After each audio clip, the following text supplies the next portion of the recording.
오늘 배우실 거는요, 음, 좀 중요해요. 아주 많이 중요해요. 그래가지고, 보시다시피, 이 종이도 좀 많습니다. 저번 시간에 이제 이거를 다 커버를 하려고 그랬는데, 워낙에 좀 커버해야 될 양이 많아요, 이게. 그래가지고 여러분들께서 아마 여기 오늘 이거를 다 할지, 아니면 중간에 그만둘지는 모르겠지만은, 여기 나오는 언급하는 내용은 음, 대학원까지 다, 그러니까 여러분 자식들이 이코노미를 전공하지 않는 이상은 이코노미를 전공을 한다라도 미시를 배우고 그 다음에 처음에 매크로 이코노미스 1, 2 하고 3 정도 되면 3까지 배우는 거예요. 그러니까 한 6천 페이지 정도를 읽는 거를 오늘 다 한다고 생각을 하시면 됩니다. 물론은 100%는 커버를 못해요. 여러분들께서 또 공부를 하시고 여기저기 보셔야 되지만은 이 큰 틀, 큰 맥락을 아시는 것만 하더라도 지금까지 여러분들께서 어, 이 시장에 대해서 몰랐던 부분이 많이 궁금해 하시는 부분이 풀릴 거예요. 자, 오늘 이제 이 내용을 이제 좀 이제 살펴드릴게요. 오늘은 이 부분을 할 겁니다. 이제 매크로 이코노믹스에서 저번에 했던 거에서 우리가 인터마켓 릴레이션십 쪽에 있어서 10년물 금리 제가 얘기를 하고 이 하나의 두 가지 축으로 얘기를 했잖아요. 바로잉하고 뱅킹. 거기에 있어서 10년물 금리가 어떤 기준이 되는지를 설명을 드렸어요. 이제 다시 거기서 출발하는 거예요. 그래서 이 인터마켓 릴레이션십이 어느 식으로 돼 있고 그 다음에 도대체 이 일드가 뭐길래 우리가 맨날 그 어디야 그 시장이라든지 쪽에서 뭐 10년물 일드가 어쩌나 일드 커브가 어쩌냐 이제 이런 거를 말씀을 드리고 오늘 연중까지 커버를 할 거예요. 오늘은 좀 페이지가 길기 때문에 지금 여기 시간으로 7시 42분이고 동부가 10시 42분이니까 동부가 그 동부 시간에서 한 11시 한 반 정도 되면 그냥 스탑을 할게요. 자, 넘어가겠습니다. 자, 요거를 다시 한번 우리가 한번 리뷰를 하시면 모네터리 펄리시라는 거는 돈을 얼마만큼 우리가 머니 서플라이를 할 거냐. 그래서 시장의 유동성, 리퀴리티가 얼마만큼 이제 이게 이너프하냐 아니면 타이트하냐를 가지고서 이제 시장을 이제 그 조정을 한다 그랬던 거예요. 그리고서 이제 거기 더 마켓이라는 거는 금융시장 쪽에서는 실질 금리, 그리고서 우리가 얘기하는 인터레스트 레이트, 그리고서 리스크 프리 인터레스트 레이트이 미국의 이제 국채, 각 나라의 국채 있어가지고 일드라는 거고요. 거기서 뱅킹 쪽에 있어가지고 기업 고객, 개인 고객으로 가면서 우리가 얘기하는 투자의 논리적인 기준의 저 넘버 원은 10년물 금리다. 이건 아주 올드 스쿨에서 하는 얘기예요. 옛날에 이제 금리가 이제 그 10년물 금리가 한 7%에서 8% 정도 됐을 때 이 이상 투자를 할 수 있다 그러면 주식으로 가고 이 밑으로 못하는 채권으로 가는 거였었어요. 이게 기준이에요. 그래서 아직도 많은 펜션 펀드 애뉴얼 그 타겟 리턴이 8%밖에 안 돼요. 그래서 이 8%를 여러분들께서 잘 보셔야 돼요. 그래서 이제 예전에 이제 그 뭐 펀드 쪽에 있어가지고 저 때 만약에 이제 뮤추얼 펀드 같은 경우에는 이제 좀 돈을 많이 줘요, 수수료를. 그러니까 펜션 펀드 같은 경우는 8에서 9%, 뮤추얼 펀드 같은 경우는 10에서 12%, 헤지 펀드가 30% 정도를 노려서 30% 연간 30%면 무지하게 잘했던 거예요. 그래서 헤지 펀드 같은 경우 수수료를 어떻게 받았냐 하면요, 저희 같은 경우에 이렇게 있으면 고객하고 해가지고 딱 12% 정도가 기준이 돼요. 그러면 25 여기서 25%까지 수수료가 좀 이렇게 좀 붙어요. 매니지먼트 피가 기본적으로 이제 그 만약에 개인이 1밀리언을 내면은 좀 다르지만은 2에서 3% 정도를 띄고, 그리고서 12% 갔을 때까지의 이제 석세스 피, 25%까지 갔을 때 석세스 피, 그리고 이 이상은 4분의 1의 펀드 매니저 겁니다. 그렇기 때문에 해치 펀드가 굉장히 리스크하게 매니지먼트라는 거, 하이 리스크 하이 리턴이었었어요. 어차피 여기 수수료는 얼마가 안 되기 때문에 여기를 노렸던 거예요. 그래서 해치 펀드가 그만큼 리스크를 가지고 있던 거고, 그래서 이 투자의 논리적인 기준이 되는 거는 10년물이다. 전 세계 어디를 가도 10년물이야, 그 나라에. 그래서 요거를 기억을 하시고요. 자, 그 다음번에는 말씀드렸다시피 그러니까 각 나라의 10년물 금리가 시장 금리이고, 그리고서 연준에서 중요하게 보는 거는 이 맥시멈 인플로이먼트니까 실업률을 잘 보고, 그 다음번엔 물가 상승, 안정된 스테이블 프라이스를 본다고 말씀드렸어요. 그래서 이게 듀얼 맨데이트다. 오늘은 여기로 좀 더 깊게 들어갈 겁니다. 자, 요거까지 이제 설명을 하시고 투자의 기준이 있고, 다시 요거를 내려가시면은 하나 가기 전에 요거는 다시 얘기를 안 할 거예요. 실질 금리가 마이너스면은 금 가격 최고고 역사상 예외 없다라는 거 꼭 기억해서 요거는 꼭 기억했어요.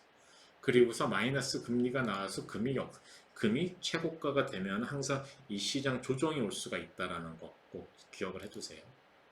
자, 우리가 인터마켓 릴레이션십이라고 해가지고 보면 7개 시장을 볼 수가 있어요. 가장 기본적으로 채권 시장, 본드 마켓. 그리고서 우리가 있는 주식 시장, 저번에 말씀드렸어요. 우리가 이제 거래소는 뉴욕 스탁 익스체인지, 아멕스가 있고 나스닥이 있고요. 우리가 지수로 보는 거는 S&P 500, 그리고서 나스닥 100, 다우, 그리고서 러셀 2000가 있다고 그랬고요. 그런 식으로 해서 ETF까지 이제 섹터가 보는 거 11개인데, ETF를 따로 놓은 거는 사람들이 주식하고 ETF를 그냥 하나의 투자로 보는 거예요. 하지만 이제 여러분들은 제가 여러 번 말씀드리잖아요. 이 ETF는 그냥 ETF가 아니라 섹터 로테이션하고 비즈니스 사이클을 연결해 주는 것이 있습니다. 그러니까 요거는 제가 이번에 설명을 안 했고, 왜냐하면 책에 너무 자세히 설명이 돼 있기 때문에 요거는 책으로 레퍼런스, 왜냐하면 얘보다는 지금 채권이 더 중요하기 때문에 그래요. 나머지는 이제 거의 지금 이번에는 별로 이제 오늘 아주 간단하게 커버만 하고요. 요거는 책을 더 봐주시면 좋아요. 하지만 오늘은 이 채권 시장을 굉장히 커버를 할 겁니다. 자, 우리가 요 시장을 봤어요. 그러면은 요 릴레이션십에 대해서 제가 설명을 해드릴게요. 자, 첫 번째. 요거는 치팅시시라고 그래가지고, 그러니까 여러분들께서 언제든지 요거를 가지고 하시면 돼요. 채권의 수익률은 채권 가격하고 반대예요. 즉, 이 얘기는 무슨 얘기냐면요. 설명을 드리겠지만, 채권의 가격은 정부에서 한 뎁 시큐리티라고 그래서 정부에서 자기의 빚을, 자기가 이제 그 돈을 위해서 자기가 이제 빚을 이제 갖는 거예요. 그러기 때문에 그 이자를 줘야 되는 거죠. 그래서 이 이자만큼 떨고서 주는 거예요. 나중에 이 이자를 줘야 돼요. 그러니까 이 금리가 많으면 많을수록 이 채권 가격이 이렇게 되잖아요. 그러니까 금리가 높으면 높을수록 채권 가격이 떨어지는 거예요. 역으로 금리가, 즉 금리가 낮으면은요 채권 가격이 커지는 거예요. 이렇게 박스로 보니까 이해가 가시죠? 뭐 가격이 어쩌고 저쩌고 아니라 이 뎁 시큐리티 때문에요. 이만큼 내가 10년 뒤에 이만큼 준다 그래도 이자를 이만큼 줘야 되는 거예요. 이 이자가 높아진다. 그러면 이 부분이 적어진다는 건 가격이 다운되고 금리가 올라가는 거고, 금리가 떨어진다 라고 하는 거는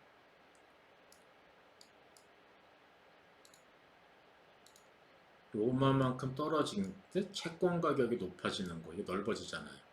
그래서 채권의 수익률 예하고 채권의 가격은 이거를 띈 게 채권 가격이에요. 하고 반대로 노는 거예요.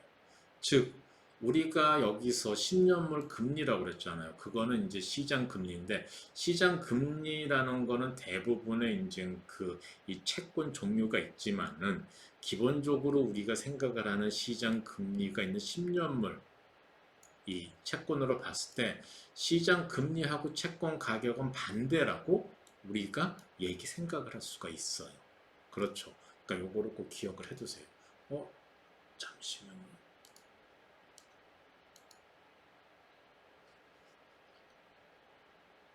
자, 두 번째로는요. 채권의 수익률하고 주식시장은 반대예요. 자, 우리가 이렇게 얘기하죠. 금리가 이제 올라가면은 주식시장이 떨어진다. 금리가 떨어지면 주식시장이 돈이 들어온다. 자, 아까 우리가 말씀드렸죠. 요 위로 다시 앞으로 넘어갑니다. 여기에요. 자, 우리가 아까 말씀드렸죠. 주식 투자의 논리적인 기준은 10년물이다. 시장금리라고 말씀을 드렸어요. 자, 이 시장금리보다 많이 벌면은 주식시장으로 가는 거고, 시장금리보다 조금 벌게 되면은 채권시장으로 가는 거예요. 자, 이 채권, 이 시장금리가 낮아요. 지금 2%예요. 그럼 주식시장에 써가지고 돈이 하루에도 2%, 5%를 딸 수가 있는데 저기 가겠어요? 그렇기 때문에 다시 그런 경우는 주식시장으로 돈이 들어가는 거예요. 그래서 시장금리가 떨어지면은 연준의 기준금리가 내려가면 주식시장이 올라가는 구조가 되는 거예요. 근데 반대로 여기서 금리가 올라가요. 그래 모든 금리가 올라가요. 여기도 올라가고 저기도 올라가고 다 올라가요. 얘가 출발점이 돼서. 그럼 여기도 올라가겠죠. 그러면 채권 시장의 매력이 있어요. 왜? 채권 가격이 싸지잖아요. 그렇죠. 채권은요, 한번 들어가서 살려고 그러면은요, 최소한 5밀리언을 한 번씩 베팅을 해야 돼요. 그러니까 여러분들이 주식은 한 주에 20불짜리도 있고 5불짜리도 있고 몇십 센트짜리도 있잖아요. 하지만은 여러분이 이 채권을 내가 10년물짜리를 살려고 그러면은 여러분 구자에 5밀리언이 있지 않으면은 저쪽에서 안 받아줘요. 그렇기 때문에 미국에서 개인이 채권을 사는 거는 채권 ETF 아니면 채권 뮤추얼 펀드만 살 수가 있는 거예요. 그렇기 때문에 우리가 이 부분을 아셔야 돼요. 자, 다시 한번 말씀드리지만은 페더 펀드 레이트 시장 이게 넘어가면 시장 금리가 올라가면 채권 가격이 싸지기 때문에 채권이 매력적인 거예요. 그렇기 때문에 금리가 올라가면 돈이 채권 시장으로 가는 거예요. 아직도 이게 굉장히 이제 작은, 그치, 시장 금리가 굉장히 작지만은 아직까지도 전통적인 옛날부터 있기 때문에 여기 있어가지고서 채권의 수익률과 주식 시장은 반대가 되는 거예요. 처음에 옛날에는 정말 채권 수익률이 8%, 9%, 10%가 됐어요. 근데 제가 처음에 여기 와가지고 이제 주식시장을 할때 채권 수익률이 5%가 안 돼요. 그럼 재미가 없잖아요. 그런데도 연준의 수익, 연준의 그 페드 펀드 레이시 올라가잖아요. 포인트 투 5가 올라가면은 돈이 주식시장에서 채권 시장에 쫙 가요. 안정적이기 때문에. 제가 그랬죠. 베이시스 포인트. 1%가 100인데 1 베이시스 포인트 먹으려고 얼마나 치열하게 채권 시장에서 싸움을 내렸잖아요. 그만큼 치열해. 우리가 생각하는 단위가 아니에요. 아셨죠? 자, 커머디티하고 시장 금리는 같은 방향입니다. 이 얘기는 무슨 얘기냐? 자, 저번에 시간에 말씀드렸지만은 이 커머디티라는 거는요, 딜리버리 기간이 필요한 거예요. 즉 어떠한 커머디티는 금도 있고 은도 있고 막 이렇게 해서 금은 우리가 캐시 셀러리 돼요. 하지만은 여러분이 옥수수를 사든지 포르터리라고 그래가지고 이제 뭐 이 고기류를 사든지 비프도 있어요. 커머디티 트레이딩 하는 게 되게 많습니다. 우리가 얘기하는 뭐 프레셔스 메탈, 뭐 다이아몬드나 금이나 실버 이런 것뿐만 아니라 뭐 베이징 엄청나게 많아요. 엄청나게 많아요. 그거를 잠깐 제가 어떤 거를 하는지 좀 보여드릴게요. 월스트리트 저널에 보면은 지금 여러분들께서 상상이 넘는 이제 그런 이제 그 선물 거래가 많은데요. 자, 이게 얼마나 많은 거를 보는지 이건 사실은 이제 저도 옛날에 한국에서 공부를 하다가 미국 와가지고 금융 공부를 하는데 신세계가 나타나더라고요. 새로운 세계가. 아, 이런 거를 지금이야 뭐 워낙에 많이 이제 이 에듀케이션이 되고 그렇지 옛날엔 그런 게 없었거든요. 자, 보여드릴게요. 여기 커머디티 나오죠. 커머디티. 여기서 나오는 게 다 커머디티 아닌데 커머디티라는 거는 대부분 다 선물 거래예요. 그렇기 때문에 여기서 다 거래가 되는 거예요. 그러면 뭐예요? 메탈하고 페트롤리움, 석유. 언제 개달이 될 거냐?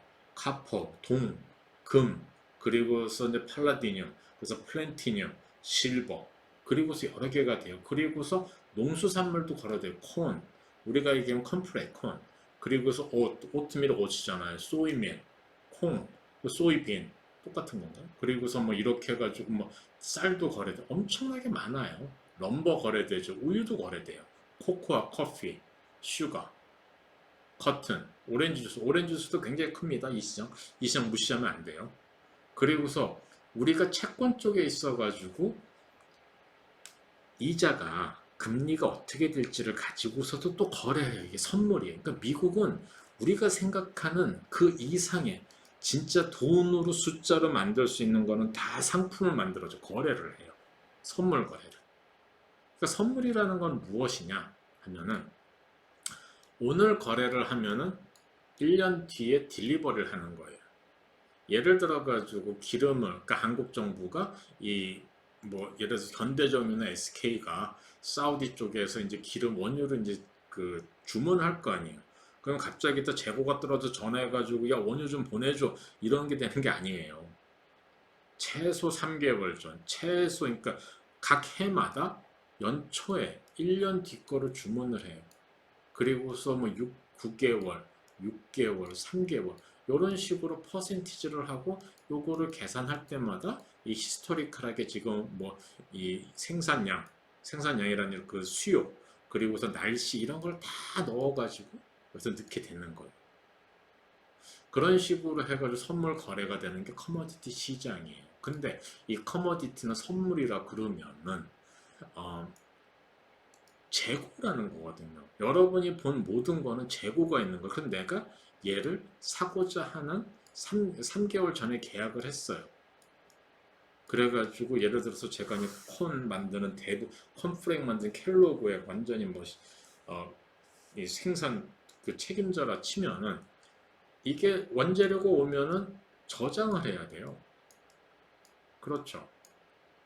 이 저장은 가만히 있나요? 아니죠. 뭐 드라이 해야 되고 뭐 물도 줘야 되고 말려야 되고 전기도 들어가고 땅값 들어가고 이렇잖아요. 그러면은 시장 금리가 올라가면은요. 얘에 대해서 가지고 있는 재고 유지 비용도 올라가요.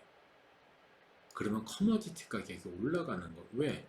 제 입장에서는 얘를 가지고 있는 게 돈이 더 올라가기 때문에 사람들한테 더 비싸게 팔아야 되는 거거든요. 비용이 올라가기 때문에 커머디티 쪽에 있어가지고 가격이 같이 상승을 하게 돼요. 그리고서 이게 상승을 해가지고 있으면 수요가 이제 점점 줄게 되죠. 왜냐하면 비용이 비싸서 그럼 커머디티가 올라갔다 내려오게 되는 효과가 있는 거예요. 그래서 시장 금리가 올라가면 커머디티도 같이 왜냐하면 이 커머디티 안에 캐링 코스트 비용이 들어있기 때문에 같이 올라가는 이 뭐야 효과가 나옵니다. 자 그러면은 달러하고 커머디티는 반대 방향이에요. 왜냐하면은 모든 커머디티가 US 달러 베이스예요. 그러면은 달러가 올라간다는 내가 살 수 있는 이 힘이 더 커지는 거잖아요. 그럼 커머디티가 싸져요. 예를 들어 가지고 오늘 달러가 만약 원화로 해가지고 1달러가 1,000원이었는데 내일 2,000원이 됐어요.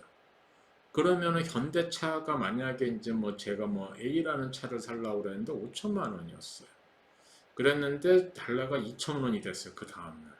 그럼 나나 원화로 해가지고 5천만 원을 사면 되는데 어제는 내가 5만 불 갖고 샀으니 오늘이 2만 5천 불 갖고 살 수가 있잖아요. 그렇기 때문에 달러가 올라가면은 이 뭐 커머디티 값이 떨어져요. 역으로 달러가 이제 가치가 떨어졌어요. 저번에.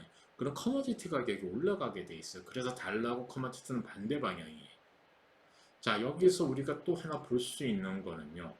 달러하고 시장 금리는 반대 방향이 돼요. 왜? 아까 보셨으면은 우리가 시장 금리하고 커머디티가 이렇게 왔잖아요. 그렇죠? 그러면은 시장 금리가 올라가면은 달러가 떨어지게 돼 있어요. 자, 그러면은 이제 저번에 같은 경우에 이제 테퍼링이 되면서 시장 금리가 올라갔는데 달러도 올라갔어요. 왜 이랬냐? 하면은 여기서 이제 수익 실현이라든지 이런 게 있었기 때문에 그렇거든요. 그런데 이제 하나 여기서 봐주셔야 될 거는 뭐냐 하면은 이게 즉각적으로 이 채권의 수익률이 올라갔다 하면은 주식 시장이 떨어지고 그런다고 그랬을 때는 커머디티가 올라가고 커머디티가 올라가니까 달러가 떨어지고 이런 식으로 나오지는 않아요. 이 시간이 걸려요. 지금 이제 여러분들께 설명하기 쉽게 하기 위해서 이렇게 말씀드렸지만은 이게 시간이 좀 걸립니다. 자, 그 다음번에 보시면은요, ETF는 섹터 로테이션하고 비즈니스 사이클을 예측을 해요. 요거는 책에 잘 나와 있어요. 요거는 책을 보시는 게 더 정확할 수가 있습니다. 아니면 제가 이걸 모르시겠다 그러면 제가 나중에 더 추가를 할게요. 요거는. 사실은 오늘 요걸 쓰다가 여기 빼먹었어요. 그러니까 근데 책으로도 충분히 커버가 가능한 지금 내용이거든요, 얘가. 그래서 좀 아까 잠시만요.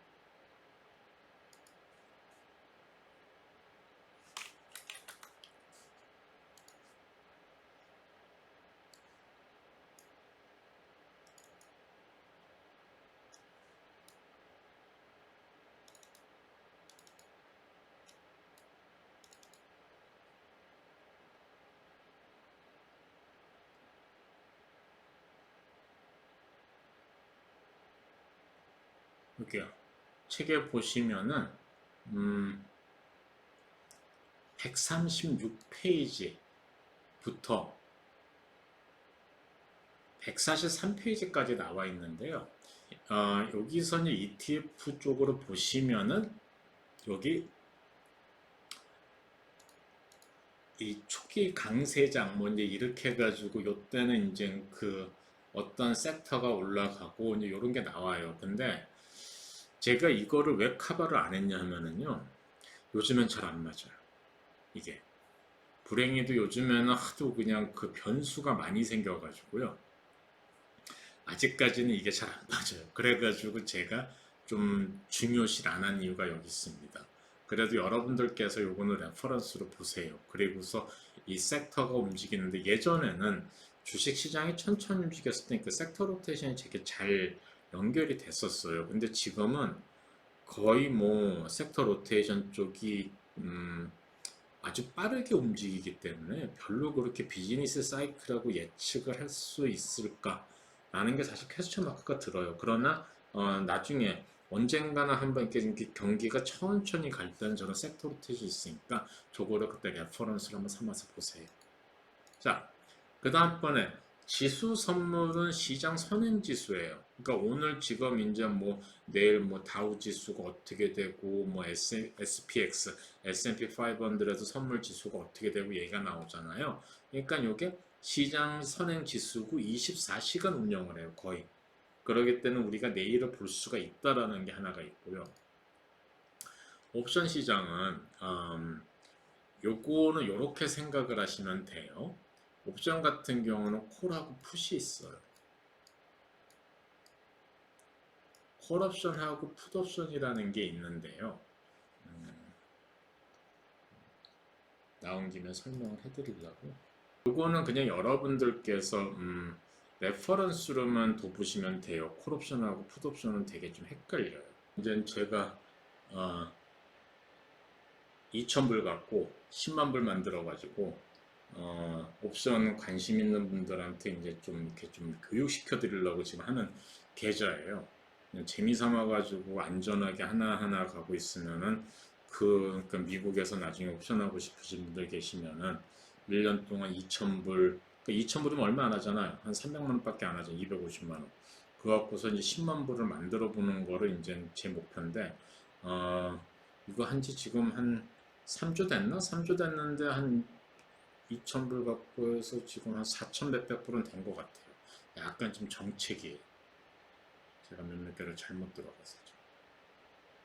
그러니까 욕심을 내면 항상 그 좀 이 돈을 좀 잃더라고요. 그래서 이거는 정말 욕심 안 내고 여기 나왔잖아요. 여기에서 오늘 번 거 255. 오늘 이제 계속 이렇게 사고 팔고 사고 팔고 옵션은 그럴 수밖에 없거든요. 요거는 나중에 이제 잘라가지고 딱 나올 건데 편집하면서 자 옵션을 보여드리려고 그러는 거는요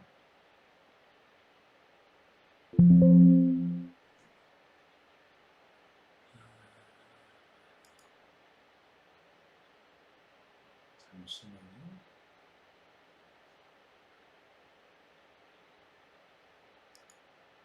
근데 이거를 좀 보여드려야지 좋을 것 같아가지고 시간이 걸려도 좀 보여드리려고. 그러니까 나중에 여러분들이 옵션을 하시게 되더라도요. 뭐 남들 따라가지고 그 계좌에다가 몇만 불 넣고 그러지 마세요. 지금 미국에서도 듣고 뭐 이런 분들이 계셔서 그러는데 그렇게 시작할 때처럼 저는 여러분들한테 보여드리려고 2,000불에 시작을 한 거. 왜냐하면 뭐 망가져서 2,000불 날아왔다 그러면 뭐 그러려니 그러면 되잖아요. 그래서 처음에 시작을 할 때 2,000불로 지금 4,115불이네. 4,115. 저번에 4,300불까지 했다가 좀 플러스 마이너스가 됐는데 자 다른 걸 하나 옵션을 해가지고 보여드릴게요.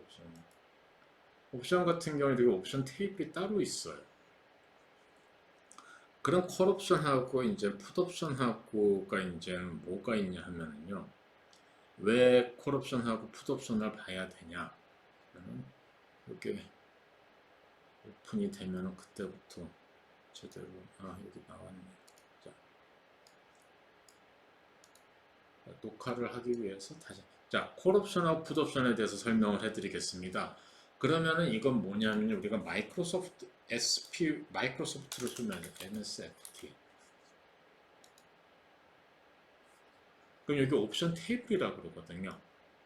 그 옵션 테이블에 보면은 우리가 여기서 많이 보는 풋콜 레이시오가 있어요. 풋콜 발륨 레이시오, 풋콜 레이시오.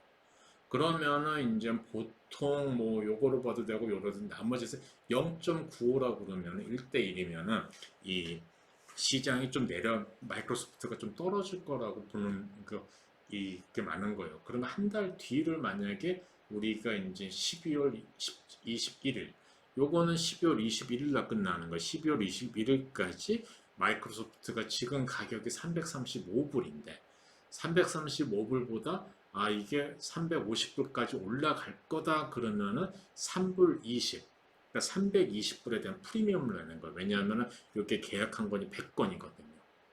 근데 만약에 350불까지 못 가면은 얘는 다 날리는 거예요. 했던 돈은 날리는 거예요. 그래서 여기에 콜은 여기가 아웃 오브 머니라고 그러고요. 풋은 공매처럼 이 340불에서 내려가는 거에 이제 이제 하락하는 거에 이제 사는 거예요. 이거를. 여기서 보시면 오픈 인터레스트라는 거는 미체결 약정이에요. 무슨 얘기냐? 아직 계약이 남아 있는 거예요. 그럼 여기서 이렇게 해가지고 쭉 보시면은 여기 해가지고 15,000계약, 13,000계약 해가지고 많이 걸렸어요. 근데 풋을 보시면은 이렇게 보시면 10,000개가 넘는 게 없잖아요. 그러면 12월 17일까지는 상승 쪽에 많이 거는데 상승을 제일 많이 보는 건 350불 정도구나. 이렇게 해서 트레이더가 들어가는 거예요. 그렇기 때문에 우리가 이제 이 효율성이라든지 기회비용 쪽에 있어가지고 사실 옵션이 더 좋아요. 그렇기 때문에 이제 많은 트레이더들이 옵션 쪽으로 이제 가는 이유가 그런 게 있고요. 가깝게 얘기하면은 11월 19일 날, 11월 19일 날 이제 이게 만기가 돼요. 그러면 335불이면 이게 어떤 게 있냐면은 제가 여기서 4불 55 해가지고 한 계약에 100주 단위거든요. 455불 냈어요. 그럼 얘가 올라가서 340불이 됐다. 이러면은 저는 여기서 프리미엄을 먹게 되는 거예요. 이거는 원가가 없어요. 앳더머니에서 올라간 만큼만 먹는 거고 여기 만약에 제가 340불을 했는데 340불 미만으로 끝나면 이 돈은 다 날아가는 거예요. 그래서 그 전에 이거를 빨리 엑시트하고 나와야 되는 이런 게 필요한 거예요. 근데 여기 보시면은 350불 하에 엄청나게 또 17,000 계약이 걸려 있는데 이런 거를 이렇게 보는 거예요. 이렇게. 그래가지고 이게 상승이다 하락이다 이렇게 보는 거고 만약에 내일 리비안 때문에 이제 하는 아마존 테슬라 같은 경우는 테슬라 관심도 많으시니까 테슬라를 보시면은 테슬라는 굉장히 비싸요. 이 가격이 비싼데 프리미엄도 비싸요. 이 한 계약을 하려면 6,400불을 내요. 6,400불. 그러니까 다 날라갈 수가 있어. 근데 여기서 보시면 풋콜 레이시오가 1.2, 1.27이죠. 그거는 1.2 대 1로 이 테슬라 가격이 내려갈 거예요. 베팅을 더 많이 하고 있는 거예요.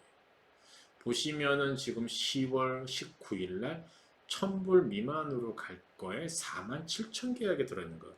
47,000 곱하기 5,000을 해보세요. 그럼 거기에 돈이 이만큼 왕창 몰려 있는 거예요.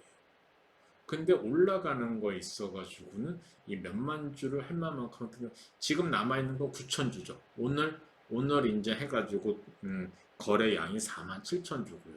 남아있는 게 9천. 그러면은 위쪽에 있어가지고 테슬라에서 9천 정도가 올라갈 수 있는 게 있냐 그럼 없는 거거든요. 그러면은 사람들이 한 1,000불 미만 정도로 이제 베팅을 하고 있다라는 거예요. 그러기 때문에 근데 이 옵션 같은 이제 테슬라 같은 옵션은 굉장히 변동성이 세요. 그렇기 때문에 이게 맞냐 틀리냐는 지금 얘기는 못하지만은 그렇게 되어 있다고 보시면 됩니다. 그래서 이제 옵션을 여러분들한테 설명을 드리는 이유 중에 하나는 뭐냐면은 이런 게 굉장히 많아요. 그래서 여러분들께서 이제 옵션 시장은 투자자의 미래 심리를 예측을 하는 거고요.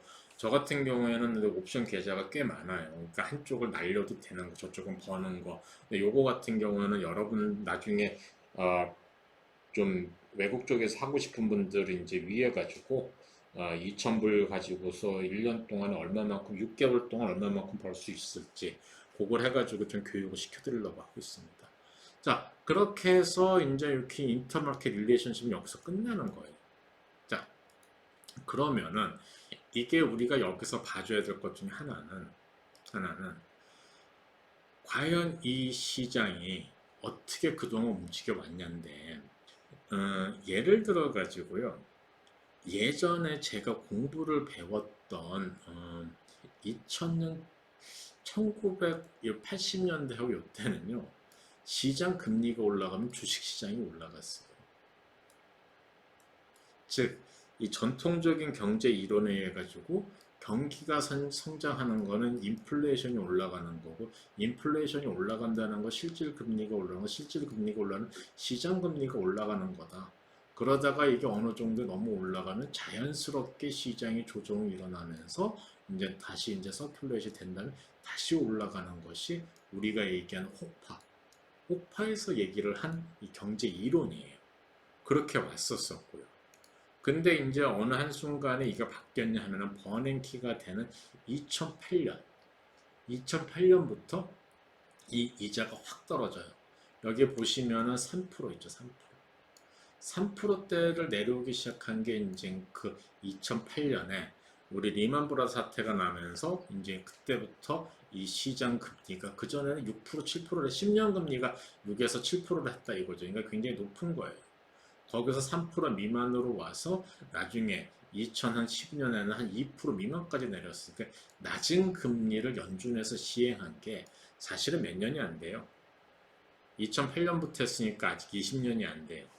지금 2021년이니까 10한 4, 5년밖에 안 되는 거예요, 지금. 그래서 이때부터 연준에서 했던 거 사람이 도브라고 그래요. 비둘기파.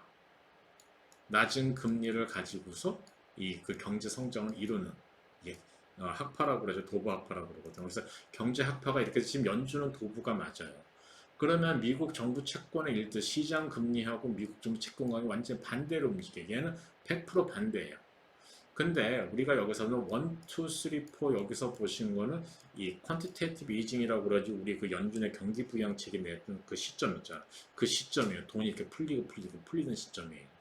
이 동그란 지점은 제가 아까 말씀드렸던 그 인터마켓 릴레이션십 반대로 간 경우에 이 반대로 갈 때는 그 이유가 있는데 정확하게 사실은 그때의 상황과 그때 경제 상황에 따라서 이 이유가 달라집니다. 그렇기 때문에 이게 뭐 얘 때문에 이게 아니야. 이게 릴레이션십이 달라. 그렇게 말씀을 하실 수가 있는데요. 대부분은 이제 이 경제 이론 쪽에 있어가지고요.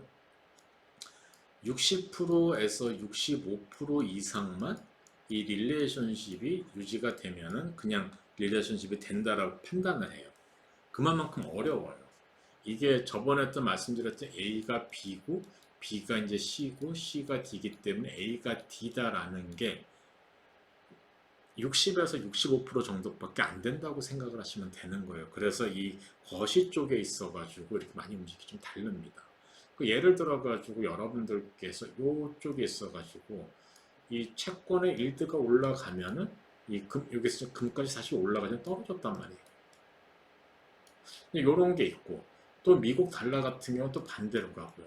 이게 상황마다 다 달라요. 근데 대부분 보시면 이게 같아요. 그래서 이 차트도 책에 있으니까 여러분들께서 보시면서 이게 트렌드가 크게는 가지만은 우리가 작게는 또 달라질 수가 있구나. 그래서 제가 여러분들 이 차트를 보여드리는 거는 너무 뭐 이제 예를 들어서 금리가 올라갔기 때문에 이게 이렇다 저렇다 이 공식이 좀 시간이 걸릴 수도 있다라는 거예요. 그래가지고 지금 사실은 테퍼링을 얘기를 해가지고 많은 사람들이 연준에서 테퍼링을 얘기를 했으니 이제 곧 이자가 올라가야 된다라고 생각하신 분들이 굉장히 많으세요. 많은데 시장에서는 그 반대로 갔어요. 왜냐하면 채권 트레이더들이 굉장한 파워를 가지고 있거든요. 그래서 그쪽에서 반대로 걸었던 거를 뭐 쇼스 퀴즈도 나오고 별의별 게 다 나온다 그래요. 그 정도로 시장이 좀 복잡한 시장이기 때문에 그렇게 좀 달라질 수도 있습니다. 제가 연준 그 10년물 금리가 어떻게 차트가 움직이는지도 한번 보여드릴게요. 이게 지금 여러분들께서 기초과정이지만 알아두셔야 되는 게 되게 좋은 것 중에 하나인데요. 잠시만요.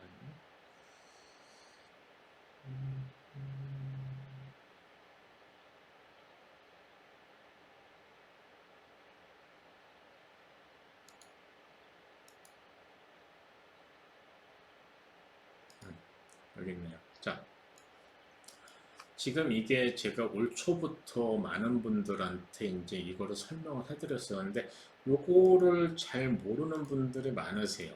왜냐하면 채권이라는 것을 트레이딩을 안 해봤기 때문에 대부분의 유튜버라든지 대부분의 사람들이 채권은 쥐약이에요. 왜냐하면 채권 시장 굉장히 어렵습니다. 여러분들께서 주식시장 배울 때 우리가 금융 쪽에 있으면은요. 이 주식이나 파생상품 쪽에 있어가지고 제가 만약에 100이라는 시간을 학교에서 배우면은 파생상품 많이 배워봤자 20, 50%밖에 안 배워요. 대부분의 시간에 50%는 채권 시장만 배웁니다. 채권 시장이 굉장히 어려워요. 그만큼 규모가 크기 때문이죠. 자, 여기서 보시면은 이 지금 시장에서 우리가 채권은 그냥 올라가고 내려가는 시장, 여기도 굉장히 이 트레이딩을 하는 시장이에요. 그러면 지금 여기서는 이렇게 해가지고 저번에 1.37이라는 게 나왔지만 좀 길게 해가지고 만약에 20년 정도를 보았다. 그러면 이 시장이 지금 여기서는 이렇게 되고 1.37%가 굉장히 예전부터 해가지고 지지선에서 저항선이 되는 거예요. 이때는 지지선이 되었지만 여기서는 저항선이 되는 거예요. 저항선을 넘어가면서 주식시장이 이제 이 조정도 일어났었어. 그때 큰 조정은 아니었지만 작은 조정이 일어났었고요. 지금은 어디까지 내려갈 거냐로 보고 있으면 여기 1.37, 1.35까지 내려올 거라고 보고 있어요. 그러면 이 시장이 올라갈 수가 있는 거예요. 왜? 금리가 내려가기 때문에 시장이 올라가는 거예요. 지금 시장에서 뭐 인플레이션이 안 좋다 어쩌다 그러지만 그 인플레이션보다 이게 더 내려가기 때문에 시장에서 자금이 주식시장에서 흡수할 수가 있게 되는 논리가 되는 거예요. 그래서 지금 막 이 연준에서 괜찮다고 하지만 여러분들 고민이 많을 수도 있는데 이런 채권에 대해서 이해를 하시면 좋아요. 그리고서 지금 1.7에서 1.35 정도에서 왔다 갔다 하거든요. 아직까지 저번에 있을 때도 1.6하고 FOMC에서 테퍼링을 한다 해도 이때 잠깐 올라고 못 내려갔어요. 하지만은 내년에 되면은 이제 이 연준에서 기준금리를 올린다 하면 이런 순서대로 올라갈 거예요, 시장 금리가. 그래서 만약에 나중에 2.6% 이상이 올라가는 게 저번에 있었던 2019년 정도였어요. 그때는 시장이 굉장히 조정을 받습니다. 그러니까 여러분들께서 만약에 이제 그 10년물 금리가 2% 이상 넘어가면은 이만큼 조정이 일어나겠구나. 그럼 베이스도 와 그러면은 예전에 히스토리컬한 에비던스가 이렇게 있었다라고 여러분들께서 보시면서 판단하시면 돼요. 그래서 10년물 금리를 여러분들께서 나중에 차트에서 하는 법 가르쳐 드릴게요. 이 비교하는 법을 배우셔야 합니다. 그렇게 하시면 되고요. 자, 인터마켓 릴레이션십은 이 정도에서 끝낼라 그래요. 왜냐하면은 더 들어가면은 정말 더 복잡해요. 그러니까 여러분들께서 아까 그 릴레이션십 정도만 얘기를 하시면 되는데 그 기준에 뭐가 있다? 연준의 그 기준금리가 있고 연준의 기준금리를 나타내는 10년물 금리, 시장 금리에 의해서 왔다 갔다 어린다. 다시 한번 보시면은요. 채권 수익률이 올라가면 채권 가격은 떨어져요. 아까 네모박스 다시 말씀드렸어요.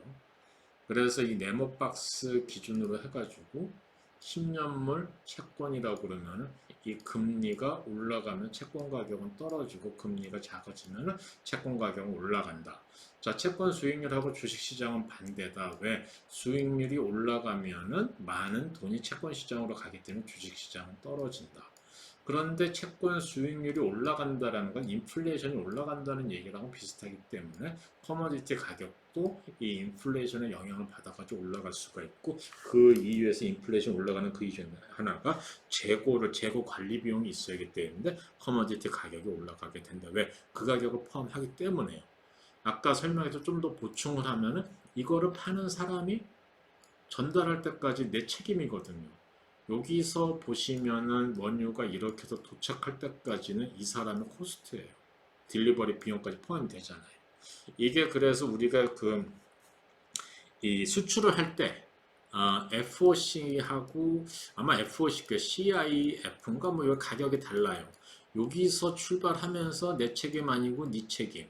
내 책임이 배달할 때까지 이 책임. 그거에 따라 가지고 커머디티 가격 내가 보내는 가격이 달라지는 거예요. 만약에 이자가 올라간다라는 거는 금리가 올라간다는 거는 우리 shipping 코스트가 올라가는 거, shipping 코스트가 올라가면 이 해가지고 추락가가 올라가겠죠. 똑같은 개념이에요. 그래서 커머디티하고 시장 금리는 같은 방향으로 보시면 되는 거예요. 그럼 달러하고 커머디티는 반대 방향으로 그랬죠. 왜냐하면 모든 게 베이스가 달러로 되어 있기 때문에 달러가 올라가면 커머디티 가격도 커머디티 떨어지는 거죠. 왜냐하면 달러로 살 수 있는 게 많기 때문에. 그런데 커머디티하고 시장하고는 같은 방향이었죠. 그래서 커머디티와 시장이 같은 방향이니까 얘가 둘이 떨어지면 달러는 올라가니 반대 방향이다 이거예요. 자, 그리고서 옵션 시장은 아까 말씀드린 대로 투자자의 미래 심리 있고 지수 선물은 시장 선행 지수고 ETF는 이렇게 해가지고 섹터 루틴이 일어난다. 요것만 보시면 돼요. 또 물론 커머디티 안에서 여러분들께서 물어보실 수 있어요. 금하고 구리는 반대가 고 금하고 실버는 반대다. 네, 물론 맞습니다.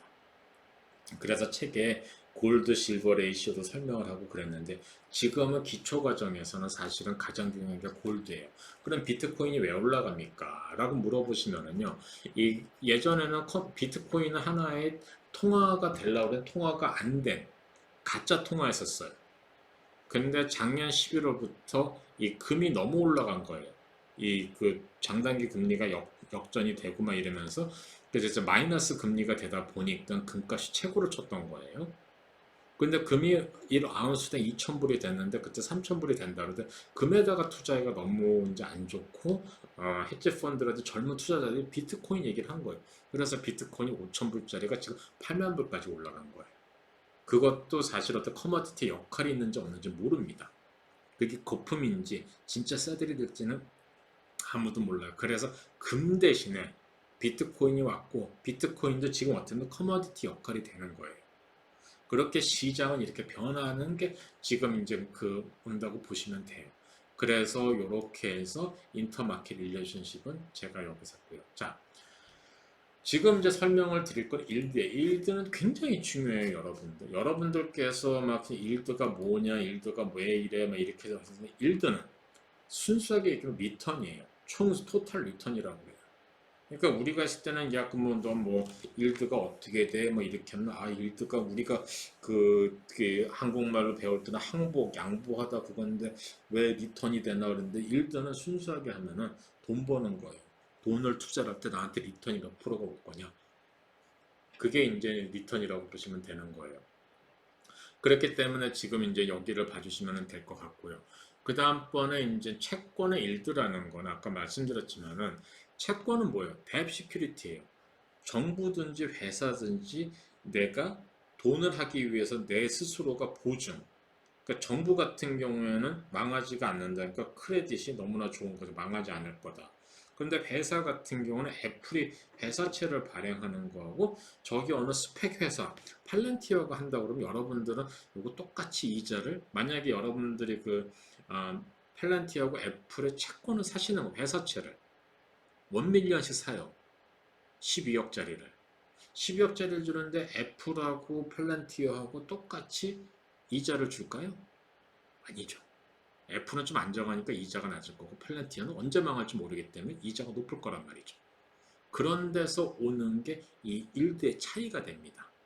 그래서 이 보유한 것들 리스크를 보상을 해주는 거예요. 예를 들어가지고 자 단기 이자가 사실 더 싸요. 왜? 단기는 짧기 때문에 리스크가 좀 적잖아요. 근데 만약에 미국 정부 채권을 30년 뒤인데 30년 뒤가 왜 더 이자가 비싸냐? 야, 그래도 아마 미국이라도 30년 뒤에 우리가 뭐 핵폭탄이 터질 줄 아니 뭘 어떻게 아냐? 그렇게 해서 그 리스크에 대한 보상을 달라고 그러는 거예요. 그래서 이 채권의 일드가 각 만기별로 다른 거는 길면 길수록 그 리스크가 있기 때문에 그 리스크에 의한 보상을 요구를 하는 거예요. 보상. 리월드를 달라는 거죠. 야, 근데 돈을 얼마를 넣는데 리스크를 줘야지. 그렇게 얘기를 하는 거예요. 자, 시장 금리는 말씀드린 국채 10년물 금리고 이거는 미국뿐만 아니라 일본도 그렇고 유로존도 그렇고 독일은 분트라고 그러잖아요. 독일도 그렇고 영국도 그렇고 한국도 그렇고요. 전 세계 어디 가든지 간에 10년물 금리 갖고서 이 나라의 이제 경제라든지 경제 성장을 측정하는 기준이 됩니다. 그렇기 때문에 국채 10년물 금리가 이 전 세계 다 중요해요. 그래서 투자의 기준이 돼요. 그 각 나라별로 투자의 기준이 되는 거예요, 이게. 그렇기 때문에 우리가 이게 마켓 레이시라고 그러고요. 이제 우리가 하면서 이 디스카운트 팩터가 있어요. 이거 굉장히 여러분들께서 쫙 하셔야 돼요. 자, 오늘의 10만 불과 미래의 10만 불이 가치가 다르다 틀리다. 달라요. 여러분들 생각에 10년 전에 내가 만약에 10년 전 10년 전이면은 한 15억 정도였었으면 1.2 밀리언 정도였으면은 옛날에 이제 제가 한국에 살던 그 유엔 빌리지에 그 이 빌라를 하나 살 수가 있어. 한 7, 80평짜리요. 지금은 그게 한 3, 4배가 뛰었을 거예요. 10년 전에 압구정 아파트가 얼마가 안 돼요. 10년 전에. 뭐 한 10분 몇 억밖에 지금은 30억 되잖아요. 자, 그렇게 본다 그러면은 오늘의 1 밀리언이 가지고서 10년 뒤에 1 밀리언이 가지고 있는 펄체이싱 파워 내가 구매력이 같나 틀리냐? 틀리다 이거죠. 얘가 더 크죠. 이거는 뭐냐? 여기 있어가지고 이 가치가 떨어지는 거고 그 가치가 떨어지는 게 할인이잖아요. 이 돈이 할인이 된다 그렇게 해서 전문적인 용어로 해서 할인율이라고 그래요. 그래서 디스카운트가 된다 그래서 디스카운트 팩터라고 그러는 거예요. 그리고서 미래에 대해서 이렇게 할인을 하는 거는 미래에 대한 위험, 물가 인상이 고려를 해야 될 거 아니에요. 물가가 계속 하니까 뭐 1년에 2%, 2%, 2%, 2%인데 이자에는 두 가지 개념이 있어요. 단순 이자하고 컴파운드가 복리가 있어요. 심플 인터레스트에서 컴파운드 인터레스트 레이트 있잖아요. 이거는 계속해서 컴파운드가 되는 거 아니에요. 올라가고 올라가고 올라가고. 그러기 때문에 미래의 가치를 오늘의 기준으로 전환 시 그 가치를 할인해야 된다. 라는 것이 디스카운트 캐시플로우 메소드, 넷 프레젠트 밸류 메소드라고 그래요. 요거는 펀더멘탈 시간 한번 제대로 더 건드릴 거예요. 왜? 여러분들이 좋아하시고 또 엄청나게 좋아하셔야 할 펀더멘탈 시간에 있어서 밸류에이션이 기본이 됩니다. 근데 밸류에이션의 기본이 되는 식은 채권 가격 계산하고 똑같아요. 자, 채권을 보겠습니다. 채권 가격은요, 이 이자 있잖아요. 이자에다가 1년의 이자를 이렇게 따다다다닥 해가지고 마지막으로 N년까지 이제 딱 하면 이게 채권 가격이 돼요. 복리로 해가지고 1년의 이자를 계속해서 여기다 넣으면 됩니다. 그러면 채권에서 여러분들이 요거는 그냥 이렇게만 보기만 하세요. 아, 이렇게 계산을 하는구나. 왜? 저희 때는 엑셀 가지고 이거를 손으로 해가지고 뭐 이제 그 휴렉 파커드 비즈니스 칼큘레이터가 있어요. 그거 가지고서 막 시간 안에 해가지고 뭐 연필하고 종이하고 자대 갖고선 공부를 했는데 요즘은 세상이 너무 좋아져서요. 엑셀에다 다 넣으면 다 나옵니다. 그러니까 우리는 이거를 식을 알 필요가 있다 없다 없다. 없지만 어떻게 돌아가는 걸 알아야 된다. 뭘 알아야 되냐? 분모에 우리가 받을 수 있는 수익률이 들어가서 수익률이 높으면 높을수록 채권 가격이 떨어진다. 오? 아까 우리 네모난 거 얘기했어. 네모난 거 얘기를 했는데 수익률이 올라가니까 가격이 싸지는 거잖아. 근데 얘를 식으로 보는 거예요. 수익률이 밑인데 올라갔어요. 분모가 커지면은 분자는 똑같아요. 매년 받는 이자 똑같은 돈이 와요. 근데 분모가 커져요. 그러면은 얘의 가치는 내려가죠. 그래서 얘가 올라가면은 얘가 땅덩어리가 적어져요. 가격이 떨어지는 거예요.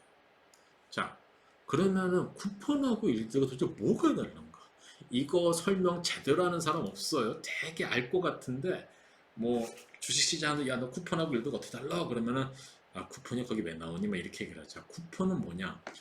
예전에는 채권을 하면은요. 채권에 대한 이자는 1년에 두 번째입니다. 세미 애뉴얼이라고 그래가지고 1년에 두 번을 줘요. 옛날에는 채권이 지금처럼 전자가 아니라 이런 식으로 줬었어요. 한국도 그랬고요. 그럼 요거 하나가 쿠폰이라고 그래요. 그럼 얘를 여러분들께서 만약에 이게 뭐 10년, 20년짜리인가 본데 20년이다 보면은 이게 40개를 주는 거예요. 40개. 그러면은 여러분들이 채권을 산 날부터 해가지고 6개월씩 해가지고 얘를 띄워가지고 은행에다 가잖아요. 그럼 그 자리에서 현금을 탁 주는 거예요. 탁 주는 거예요. 옛날에 여러분들은 기억이 안 나시겠지만은 저거 어릴 때 우리나라에서 박통 때 이제 굉장히 국민들한테 채권을 사게 했었어요. 뭐 지하철 채권 별거 아니었어요. 그때 이제 뭐 수출 채권 뭐 이렇게 해가지고 굉장히 공무원들도 많이 팔고 국민들이 많이 샀어요. 왜냐하면은 그 채권 1년 수익률이 12%가 넘었기 때문에 그때는 주식시장이라고도 그렇게 활성화가 안 됐었기 때문에 그러면은 그걸 어떻게 하냐? 옛날에 기억이 나는 게 어머니께서 이렇게 해서 우체처럼 이렇게 잘라요. 요거를 가지고서 은행에서 딱 가면 그때 한일은행이었어요. 한일은행에 있는 그 은행은 그 누나가 딱 오면서 안녕하세요 이러면서 돈을 탁 주면서 이거를 현금으로 드릴까요? 은행에다 넣어 드릴까요? 그런 식으로 했던 게 있기 때문에 요게 쿠폰이에요. 쿠폰은 즉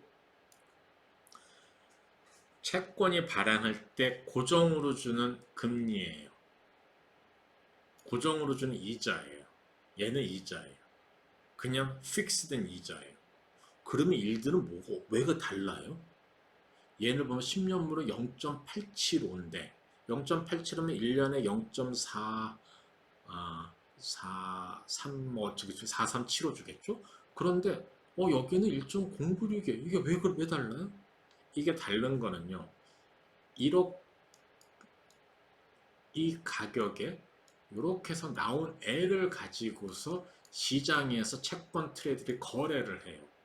그래서 요 자체에 대해서 요 가지고 있고 쿠폰이 있는 애를 가지고서 시장에 시장금리가 올라가고 다른 패드 펀드 레이스를 봐가지고 이 일드가 플러스가 되고 내려가고 그러는 거. 즉 얘가 왔을 때의 가격은 페이스 밸류라고 그래요. 이 밸류가 변하는 거예요. 어렵죠? 어렵죠? 그래서 여러분들께서 이렇게까지 다 안 알으셔도 됩니다. 알 필요가 없어요. 왜? 우리가 보는 거는 얘밖에 없거든요. 이 쿠폰 레이트 보고 이거 보고 하는 거는 채권 트레이더예요. 채권 트레이더의 그 능력은 어마어마합니다. 그랬더니 우리가 뭐 쿠폰도 알고 올 필요가 없고요. 뭐 시장은 이거 보실 필요도 없고 뭐 일도 없고 얘만 보시면 되는 거예요. 얘만 보면. 얘가 올라간다. 여기서 보시면은 장기는 내려가고 단기도 내려가고 그럼 전반적으로 이 이자가 내려가는 타임이구나. 이렇게 판단하시면 되는 거예요. 우리는 경제학자도 아니고 채권 트레이더는 우리는 주식으로 돈을 먹고 살라고 모인 분들이에요. 그러면은 얘를 어떻게 활용하는 법만 아시면 돼요. 그 이상 할 필요 없어요. 근데 지금까지 몰랐던 사람보다 우리는 알아나가는 거예요. 그게 다른 거예요. 자, 이 다음 그림 보여드릴게요. 자, 그러면은요. 쿠폰하고 일개에 대한 차이는 쿠폰은 채권 발행 시 할인율, 채권 발행 시 할인율이라는 건 채권 발행할 때 여러분들한테 매년 얼마씩 준다라고 돼 있는 거예요. 그러면은 30년 동안 내가 이 채권을 가지고서 계속 있으면은 뭐 6개월에 한 번씩 얼마씩 금리를 주는 거예요, 돈을. 아까 앞에 거를 보면 30년이니까 1.625%. 그러니까 만약에 100만 불을 해놨으면은 0.8 이렇게 해서 100만 불 기준으로 0.8이니까 한 8만 불씩 받는 거예요. 8만 불인가 8천 불인가 기억. 제가 계산, 그 정도면 받는 거예요. 근데 일드라는 거는요, 채권 발행 후에 거래 시장에서 재평가되는 수익이에요. 책에 나와 있어요. 근데 사실은 여러분들이 보셔도 이해하기가 어려워요. 즉, 채권을 발행하는 시장은 미국 재무부, 한국 재무부, 다 재무부에서 발행을 하기 때문에 이건 프라이머리 마켓이라고 해요. 프라이머리 마켓에서 이 채권 딜러가 있어요. 굉장히 큰 은행이에요. 얘네가 프라이머리 딜러라고 해요. 프라이머리 딜러 애들은 이 각 나라의 재정부 채권을 발행하는 애랑 데스크 투 데스크에서 직접 통화를 할 수 있는 라인이 있어요. 그런 회사들이 이렇게 있는 거예요. 이거는 이제 바이어하고 셀러가 다르지만 우리가 많이 들어본 회사들. 뱅크 오브 아메리카, 바클레이, 시리뱅크, 크레딧, 그 다음에 골만, 그래서 몰간 스탠이 나오잖아요. 하지만은 이거에 대해서 바이어는요, 유럽도 있고 일본도 있고 다른 나라 정부들이 많아요. 그러면 일본도 굉장히 큰 손이에요. 바이와 있죠. 미주호도 있어요. 오, 그럼 유럽 쪽에 있는 거 UBS, RBC, 로얄 뱅크 오브 캐나다, 그러니까 소시에테 제너럴 프렌치 애들이에요. 그렇죠. HSBC 영국하고 홍콩 쪽. 여러분들 보시면 BNP 파리바스는 저쪽도 유럽이란 말이죠. 이런 식으로 해서 이 채널을 통해서 막 사람들이 다른 나라의 정부들이 사고 거기서 큰 손들이 사는 거예요. 그게 세컨더리 마켓이에요. 프라이머리 마켓에서 발행을 하면 프라이머리 딜러들이 세컨더리 마켓에서 사는 거고, 세컨더리 딜러는 요 밑에 또 이게 해가지고 있는 딜러들이에요. 그러니까 이 시장이 굉장히 큰 시장이에요. 다시 말씀드리면 이 해가지고 쿠폰으로 했던 요 A라는 채권이에요. 10년물 채권이 딱 해가지고 이제 발행이 됐으면 얘를 가지고서 쿠폰이 얼마가 돼 있는데 이때 했을 때의 시장 금리가 1%인데 지금 시장 금리가 1.5%로 올랐어요. 그러면은 얘 가격이 줄어들 거 아니야. 얘는 별로 이제 그렇게 이 매력이 없는 거죠. 그럼 얘를 갖다 팔려고 그럴 거야. 갖다 팔면은 그 전에 또 이거 샀던 사람이 또 뭐 이거 숏을 하든 롱을 하든지 계속해서 트레이드 하는데 세컨더리 마켓이고, 처음에 이거를 살 때 했던 게 프라이머리 딜러 이런 사람들인데, 요 HSBC 밑에 뭐 홍콩에 무슨 A뱅크, B뱅크, C뱅크, 중국에 무슨 A뱅크, C뱅크, B뱅크들이 연락을 해가지고 아 우리도 같이 해가지고 이걸 해줘. 그럼 얘네가 오케이 알았어 이렇게 해서 가는 거고, 세컨더리 빌딩 밑에는 그 동네에 있어가지고 개인 투자들 별의별 투자들이 다 오는 거예요. 그래서 이 채권 시장에 오는 거, 채권 시장 하루의 거래량이 대한민국 1년 계산하고 똑같다. 미국 정부만 하면. 그런 이 시장이 얼마나 큰 시장인지 아시겠죠. 그런 시장을 거쳐가지고 하루에 한 번씩 일들이 결정되는 거를 재무부에서 공표를 하게 됩니다. 오후 3시 반에. 그렇게 큰 시장이에요. 예. 그렇기 때문에 일드라는 게 우리가 이제 막 갑자기 변한다고 그래가지고 변한다 이런 정말 주식보다도 더 대단한 프로세스를 통해서 일드가 나오는 거예요. 그래서 시장에 많은 정보를 이 10년물 금리가 많이 가지고 있는 거예요. 자, 채권 거래를 할 때는요, 이거를 이제 보통 해가지고 이제 그 발행하는 사람은 정부예요. 정부하고 대열 에이전시라고 그러는 거는 이제 뭐 프레디 맥, 뭐 지맥이라고 그래가지고 미국에 보면은 이제 그 몰게이지 뭐 시큐리티를 발행하는 애들, 정부 대신 이런 애들이 있어요. 그런 데인데 요금 알아두시기만 하면 되고요. 이 투자자는 정부, 그리고서 약간 좀 덩치 큰 부자 펀드, 왜냐하면 부자들은 안정적인 돈을 원하거든요. 헤지 펀드도 좋아하지만 대부분 나는 돈이 정말 많아. 그러니까 조금씩만 줘. 그래도 나는 먹고 살 돈이 많아. 왜? 내 자산은 10조가 넘어가거든. 그런 사람들은 하루에 조금씩만 먹어도 뭐 10조 가지고서 1년에 뭐 1밀리언, 2밀리언 벌면 I'm happy 뭐 이렇게 된다. 펜션 펀드, 인슈런스 컴퍼니. 인슈런스 컴퍼니 같은 경우 굉장히 큰 손이에요. 뮤탈 펀드, 커머셜 뱅크, 그리고서 어세메이저 펀드, 하우스홀드 같은 경우 ETF 사는 사람들이에요. 자, 여기서 여러분들이 보셔야 될 거는 이 사람들을 보라는 게 아니에요. 중요한 거는 채권 투자 리스크가 있어. 왜? 일드가 변하는 게 8가지 리스크가 있는데 거기서 가장 큰 게 3가지는요. 첫 번째, 인터레스트 레이트 리스크예요. 내가 지금 이렇게 해가지고 어느 정도 해가지고 1%짜리 쿠폰을 했는데 인터레스트가 올라갔어요. 인터레스트 올라가는 거 채권이 싸졌다 이거예요. 그럼 내가 살 때보다 내가 살 때보다 채권이 싸지죠. 자, 다시 한번 말씀드릴게요. 이거 그냥 개념만 보시 몰라도 상관없어요. 넘어가시면 돼요. 내가 여기서 1% 이때 쿠폰을 샀는데 가격이 이렇게 됐는데 얘가 1%보다 시장금리가 더 올라갔어요. 그럼 내 채권 가치가 떨어질 거 아니에요. 그러면 수요가 여기서 약간 올라오겠죠. 그럼 나는 여기서 팔아야 돼요? 홀드해야 돼요? 어떻게 해야 돼요? 못하는 거란 말이죠. 그러면은 여기 해가지고 더 사가지고 평단가를 줄이든지 이런 식으로 가야 되는 거예요.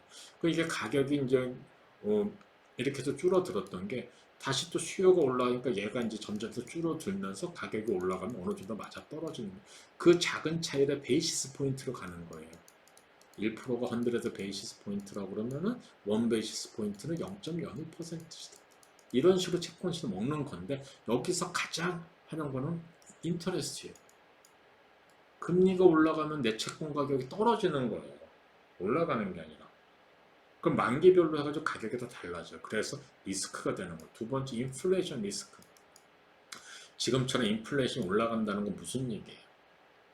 내 실제로 받는 내 금리가 실질 인터레스트 레이트 리얼 인터레스트 줄어드는 거예요. 인플레이션 레이트 올라가기 때문에. 그럼 또 매력이 축하고 또 채권이 매력이 없어져요. 그래서 리스크가 되는 거예요. 포렉스 리스크.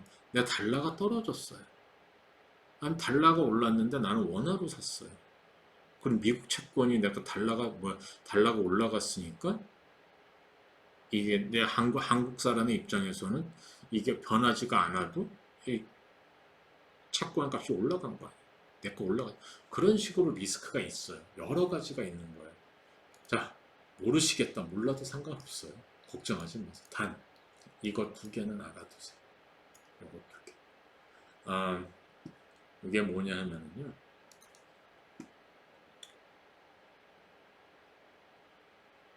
여러분들께서 이 시장을 보실 때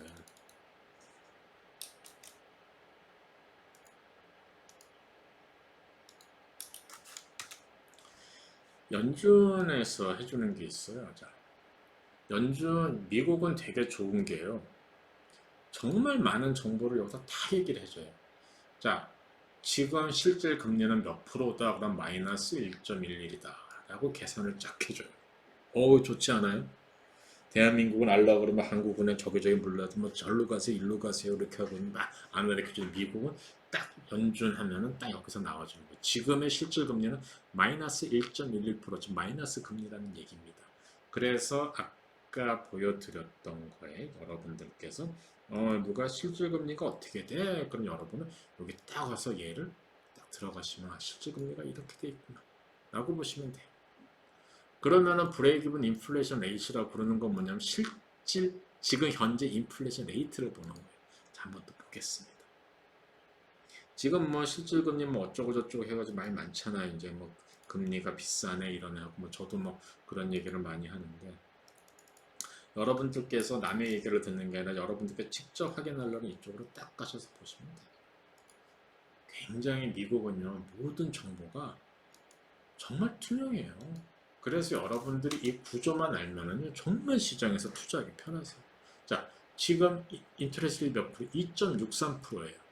2017년부터 2% 녹은 적이 거의 없어서 엄청 올라갔죠. 그럼 우리가 연준에서 얘기를 했던 2008년부터 쫙 해서 보시면은요, 2% 넘은 적이 몇 번 없어요. 이제 이때부터 해가지고 우리가 AI 인플레이션 타겟팅 했더니 2%. 그 2%를 넣은 적이 거의 없었어요. 근데 지금은 쭉쭉쭉쭉 올라가요. 예전에 그림을 해가지고 쭉 보면은요 2.5% 넘어간 게 꽤 있었어요. 그렇기 때문에 여러분들이 이거를 하는 거 맥스로 하면 어떻게 나오죠? 이 자료가 있을지 없을지 모르겠어요. 아마 여기까지가 맥스인 것 같아요. 2000년 초반부터. 그럼 지금 현재 인플레이션 레이트는 2.63%다. 이게 더 올라가면 4%가 될 수 있고 5%가 될 수 있는데 저번 주 연전에 FOMC에서는 이건 트랜지토리다. 왜? 이렇게 올라갔지만은 나중에는 거의 20% 미만으로 내려올 거라고 뭐 연준 파웰 의장이 자신하고 있다. 거기에 대해서 뭐 맞다 틀리다는 거 떠나가지고 자료는 이렇게 볼 수가 있는 거예요. 자, 채권 거래가 이런 거를 기준 이 리스크를 가지고서 다 움직이게 돼 있는 거예요. 그렇기 때문에 우리가 만약에 일드가 얼마가 됐다 저렇게 됐다 라는 메커니즘은 몰라도 이게 왜 일드가 올라갔다는 거에 대해서 그 이유는 아는 거예요. 지금처럼 인플레이션이 올라가서 일드가 이렇게 영향을 받았구나. 달러가 이렇게 영향을 받았구나. 연준에서 인터레스트 레이스 올리면은 페드 펀드 레이스 인터레스트 올라가는 거. 여러분들께서 요 세 가지, 나머지는 회사채 관련이에요. 이 정부 채권이 리스크 프리라고 그러냐면 이런 리스크는 크레딧 리스크, 망할 염려 없죠. 리퀴디티 리스크, 만기가 됐는데 돈을 못 주는 거 그런 거 없잖아. 컨트랙트 리스크, 계약을 했는데 계약이 날아갈 리도 없잖아. 이벤트 리스크, 회사가 망하거나 이런 것도 없거든요. 텍스 리스크 없잖아요. 그렇기 때문에 정부채, 트레저리 그 본드가 이래서 리스크 프리라고 얘기를 하는 거예요. 하지만은 정말 이 리스크는 그 누구도 피해갈 수 없는 리스크 세계이기 때문에 요거는 여러분께서 알아두셔야 됩니다. 자, 그러면 트레저리 일드가 이제 제가 98페이지에 이제 말씀을 드렸는데요. 아까 말씀하신 것 중에 일드가 우리가 일드 커브라는 게 있잖아요. 제가 그거는 따로 해서 보여드릴게요. 이거는 좀 일드 커브를 여러분들께서 이제 이해를 하셔야 되는 게 있는데요. 이 영어로 보시면은 벤치마크만 이런 얘기가 많이 나와요. 뭐 10year 벤치마크, 2year 벤치마크 막 이렇게 나오는데 그 벤치마크 뜻이 뭐냐 하면은요. 기준이 되는 그 하나의 인덱스라고 보시면 돼요. 모든 거에 있어서 기준이 된다라고 봐주시면 돼요. 자, 우리가 10년물 금리 해가지고 여기 안 나오나? 차트가 나와줘야 되는데 이력하고 다른 왜냐면 제가 보여드릴 게 있는데 너무 또 복잡할 수도 있기 때문에 지금 시스템이 좀 다운된 것 같네요. 월스저널을 보여드릴게요. 그러면 자, 가장 여러분들께서 가장 편하게 볼 수 있는 거는 월스저널에 보시면은 여기 오셔서 이 마켓에 오셔가지고 본된 레이트 보면 이렇게 많이 나와요. 그리고 여기 나와 있는 게 일드 커브고 검정색이 1년 전 거예요. 여기 보시면은 1년 전보다 지금 이제 그 단기 이자가 조금 더 내려와 있고요. 그리고서 장기 쪽으로는 많이 올라가 있어요. 예전보다. 근데 이제 여기서 이제 여러분들한테 설명드릴 거는 기본적으로 장기 국채 수익률, 장기 이자가 단기 이자보다 더 비싸요. 그리고서 일드라는 거는 아까 말씀드리지만은 현재 및 미래의 경제 상태를 예측을 할 수 있고 이거를 보상한 게 일드 커브 같은 경우 예측을 해줄 수가 있어요. 그래서 장기 국채 수익이라고 단기 국채 수익률이 있다 그러면은 장기가 수익률이 비싸다는 건 장기가 이자가 더 높다라는 얘기예요. 왜? 불확실한 미래에 대해서 높은 보상을 투자자들이 요구를 하고 있거든요. 야, 이 정도는 줘야지 내가 내 돈을 니들한테 투자할 수 있지 않겠냐?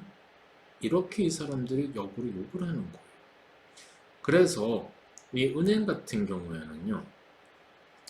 이게 이자가 낮잖아요. 단기로 막 빌려요. 그래가지고 몰기지 같은 식으로 장기로 막 빌려주는 거예요. 그 여러분들 은행 뭐 우리나라 가면 갑자기 뭐 나는 돈 5년밖에 안 필요한데 30년짜리 쓰세요. 그렇게 얘기를 하는 게요. 여기서 얼마 차이가 안 되는 거지만은 단기로 돈을 빌려서 장기 금리로 거기서 대출을 해서 이게 예대 마진이라고 예금하고 대출 마진 차이인데요. 영어로 하면 net interest margin이에요. 내가 바로 내가 이제 이 대출 해줘가지고 한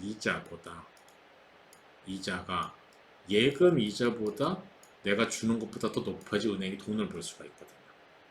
그래서 예대 마진 차이로 버는 거예요. 만약에 은행 이렇게 다 같이 금리가 올라가는데 갑자기 골만삭스가 올라가다가 400 몇 불 하다가 내려가요. 왜 내려가지? 왜냐하면 금리가 다 올라간다고 해가지고 금리가 올라가면은 이 금융권 회사들이 덕을 봐야 되는데 왜 떨어진다 이거. 거기서 뭐냐면요. 단기 금리는 올라가고 장기 금리가 내려오는 경우는요. 은행은 피를 보게 돼 있어요. 금리가 올라가서 플러스가 되는 게 아니에요. 그런 경우는 그 골먼삭스라든지 뱅크 오브 아메리카 이런 은행 파이낸셜 이 스탁들이 내려갈 수밖에 없는 구조가 돼요. 그래서 여러분들께서 처음에는 그냥 금리가 올라가니까 야 은행주 사 이거 좋은 타이밍 아닙니까? 아니에요. 단기 금리가 내려가면 내려갈수록 은행한테는 되게 은행 주식이 베네핏을 받기 때문에 은행 주식은 좋은 이 투자처가 되는 겁니다. 자, 일드 커브는 222페이지에 나오고 일드 커브가 뭐냐 하면요.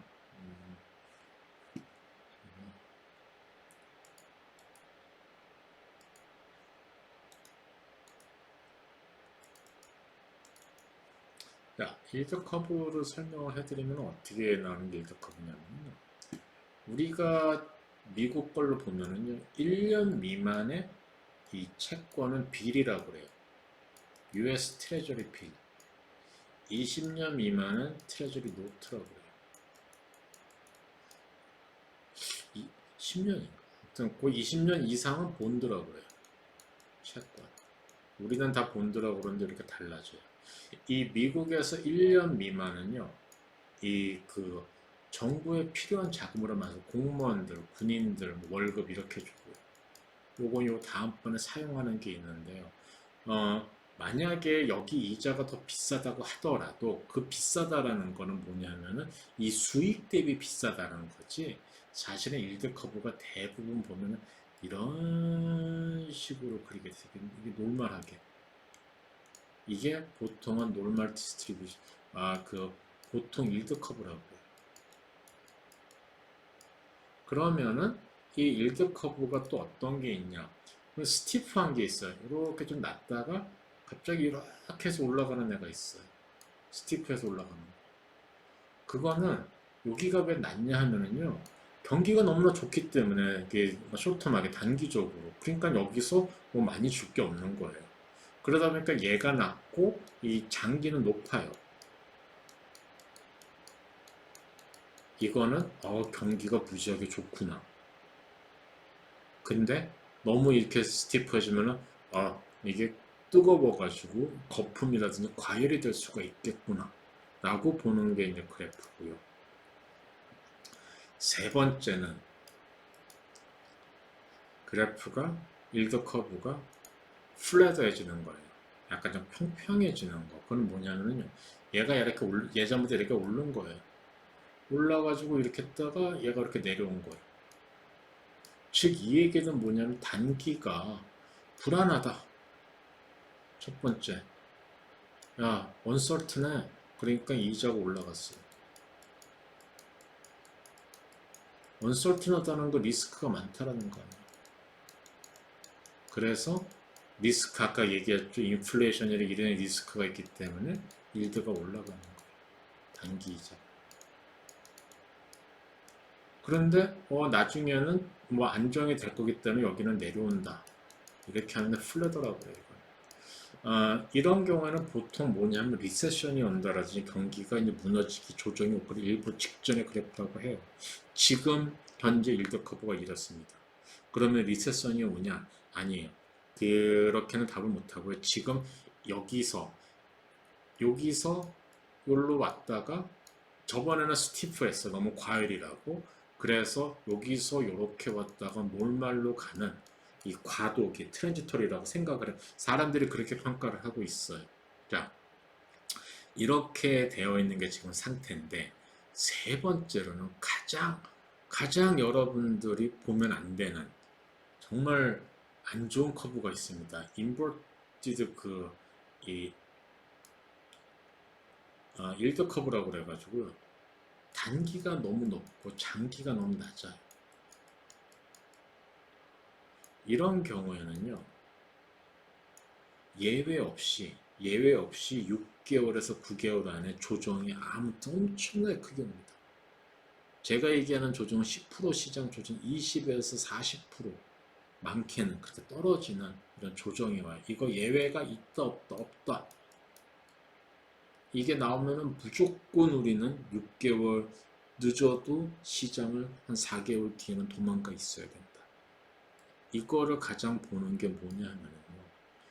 여러분들 지금 여기서 이렇게 보시면은 우리가 요것만 보시면은 시장에서는 이렇게 있으면은 여기 단기와 장기 이거에 대해서 이 차이를 봐요. 이 이자의 차이. 그거를 보는 게 여기는 10년물 우리가 얘기하는 10년, 20년, 30년, 7년, 5년, 3년, 2년 이렇게 있어요. 그러면은 우리가 이제 보는 게 뭐냐면요. 10년 차하고 2년 차를 봐요. 10y, 2ys라고 해요. 이 스프레드, 이 차이가 얘와 얘와의 차이가 마이너스나 마이너스에 가까워지면은 뭐냐? 20에서 25% 이상의 시장 리세션이 온다라고 보시면 돼요. 얘는 무조건 10y, 2ys 이거 모르는 사람들 많아요. 여러분들 이게 계속 마이너스가 나온다 그러시면은 야 빨리 주식을 파시고 한 1년 동안 어디서 놀고 어디서 주식시장을 멀리 하시고 폭락이 왔다 그럼 그 돈을 쫙 해서 돈에 주식을 사시는 거 좋은 주식 아셨죠? 요렇게만 보냐 또 다른 사람들은요 30년하고 저 밑에 3개월짜리도 봐요 3months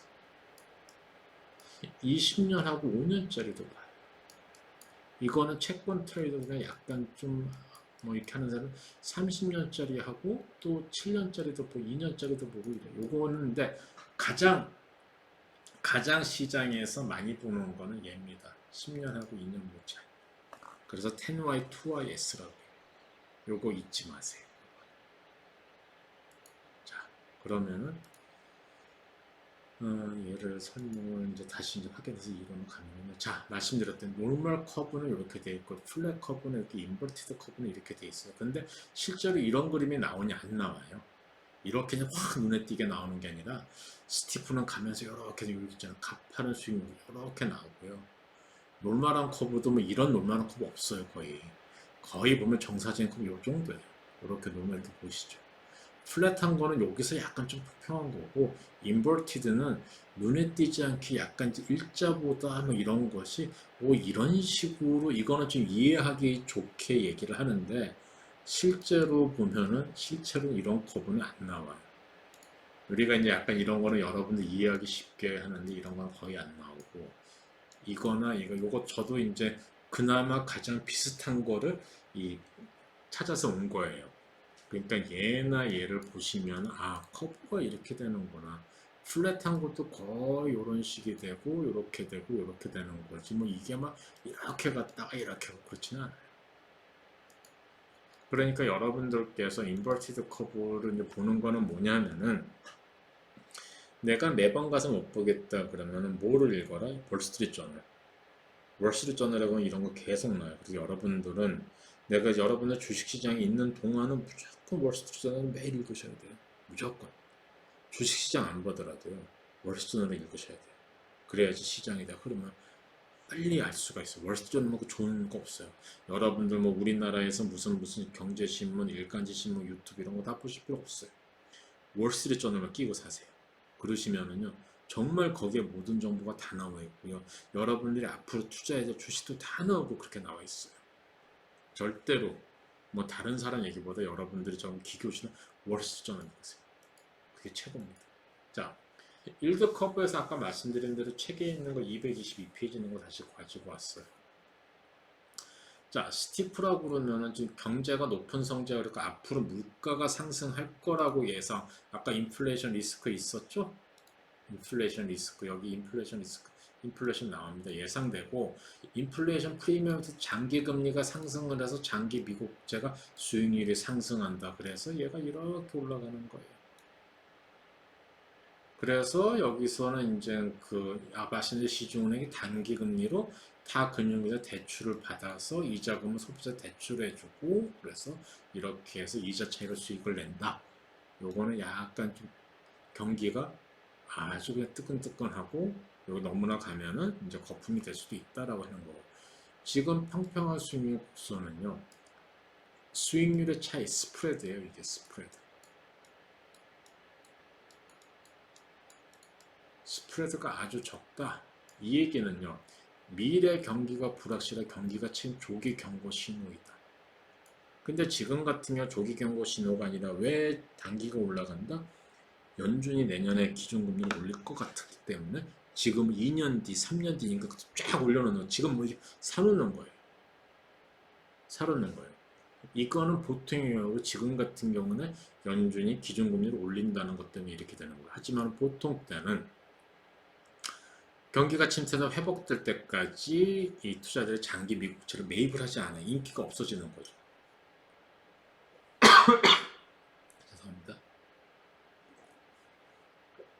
그래서 보통의 경우는 만약에 연준에서 기준금리를 곧 하향 조정을 할 거기 때문에 장기 미국채 수요가 없어지기 때문에 이렇게 된다. 근데 지금의 케이스는 아니에요.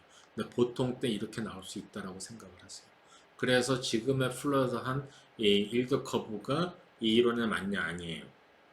이거는 나중에 보통 연준에서 기준금리를 그 지금처럼 올린다는 얘기가 없기 보통 때 경우.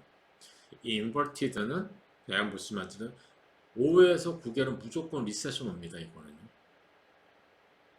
예외 없어요. 예외 없어요. 뭐 누가 그럴 거예요. 분명히 이때쯤 되면은 this time indeed different 하고 여기저기서 나올 거예요. 절대 없어요. 그런 얘기 믿으시면 여러분 돈 다 날리는 거예요. 절대 그건 예외 없습니다. 자, 그러면은 10년물하고 2년물 일더 커브가 이게 마이너스가 됐을 때를 보시면요. 여기 쉐이드 친 거는 연준 미국 그 통계청에서 발표를 한 리세션이에요. 리세션. 이때 리세션이 일어나고 요때고 요때고 요때라고 그러는데 자 마이너스가 오면 패러튼 마이너스는 이거 나오죠. 마이너스는 얘 나오죠. 마이너스는 얘 나오잖아요. 이때부터는 89년 3월인데 90년에 나왔어. 오, 꽤 걸린 1년 뒤에 1년 뒤. 2000년 4월에 나왔는데 2000년 9월이나 2002년 7월에 또 나왔어. 요때 한번 나왔는데 또 나오고. 근데 주식시장은 이렇게 쭉쭉 올라가요. 오, 조금 이렇게 했다가 또 쭉 올라가요. 근데 여기서 제대로 터지는 거예요. 그러니까 사람들이 이렇게 했다가 에이씨 뭐 이쯤이야 이렇게 하고 가요. 이쯤이야. 그래서 만약에 이제 주식시장에서 여러분들이 투자를 하신다고 그러시면은 굉장히 냉정하게 없어 언제든지 제가 얘기하는 우리가 얘기하는 스탑로스 있죠. 그거 딱 걸어가지고 대기하고 있다가 오 다시 나왔다가 오 올라가면 또 돈 먹다 오 하다가 여기 딱 해서 오 아니네 그렇게 해서 빠져야 되는 거예요. 2006년 2월에도 마이너스가 돼서 또 했다가 올라가서 주식시장 오오오 또 올라가요. 여기서 포머가 일어나고 야 이 디스타임 인디드 디퍼런트 이렇게 또 가요. 또 박살나는 거예요. 이렇게. 그렇죠. 이때도 그래 이때도 작년 2019년 8월에 했는데도요. 야 트럼프가 와서 뭔 소리야 이렇게 해서 쭉 올라 진짜 여기서 조정 조금 나요. 쭉 올라가 제대로 한번 터지잖아요. 팬데믹 때문에 그렇다 아니에요. 팬데믹은 하나의 구실이에요. 올 게 온 거예요. 시장은요 뭐 팬데믹이 온다 이거 한다 그게 아니라 올 게 온 거예요. 올 게 온 거예요. 그러니까 이게 뭐가 되든지 간에 구실을 찾고 있는 거예요. 구실을. 그러니까 이런 게 10i 2is가 되면 예외 없어요. 무조건 우리는 튈 준비를 하셔야 돼요. 장기를 보유하고 계신다?